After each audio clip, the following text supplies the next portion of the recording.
የአፍሪካ ህብረት መቀመጫውን አዲስ አበባ ያደርግ ዘንድ የኢትዮጵያ የቀድሞ መሪዎችና ዲፕሎማቶች የተጋደሉት ለግል ዝናና ክብር ብለው ሳይሆን ለትውልድና ለአገር ብለው ነበር።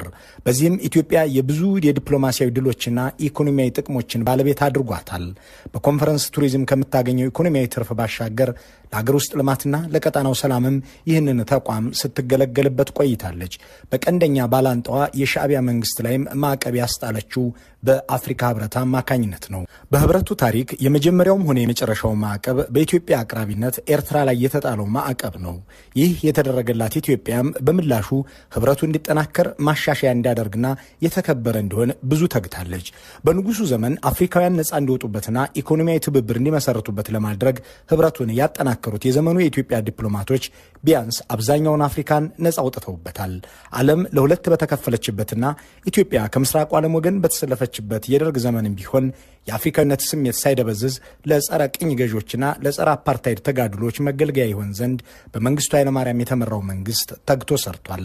ሌጎስ ፕላን ኦፍ አክሽን የተባለውና በ1970ዎቹ ይፋ የተደረገው የአፍሪካ ኢኮኖሚ ውህደት አጀንዳ ሲቀረጽም የኢትዮጵያ ሚና ትንሽ አልነበረም። ተቋሙን ለኢትዮጵያ እንዲጠቅምም ሆነ እንዲጠናከር በማድረግ በኩል ኢትዮጵያ የምትጫወተው ሚናን ቀጥላም ከአፍሪካ አንድነት ድርጅት ወደ አፍሪካ ህብረት እንዲቀየር አድርገዋለች። በዚህም ለ20ኛው ክፍለ ዘመን የሚመጥን የፓን አፍሪካኒዝም ተቋም እንዲሆን ለማድረግ የተካሄደውን ማሻሻያ ከደቡብ አፍሪካ፣ ከሴኔጋል፣ ከናይጄሪያና ከአልጄሪያ ጋር ሆና መርታለች። በዚህም እንደ የሰብአዊ መብት ምክር ቤት፣ የሰላምና ጸጥታ ምክር ቤት ወዘተ የሚባሉ ተቋማት እንዲኖሩት አድርገዋለች።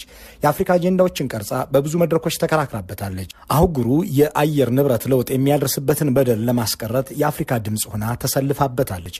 ህብረቱ የሰላምና ደህንነት አጀንዳዎቹን ራሱ እንዲመራ ለሚፈጠሩ ቀውሶችም ከምዕራቡ ዓለም ሳይሆን አፍሪካዊ መፍትሄ ይዞ እንዲቀርብ ለማድረግ በብዙ አፍሪካውያን ሀገራትም የሰላም ማስከበር ዘመቻ ላይ በመሳተፍ ተሳትፏን አድማሳዊ አድርጋለች።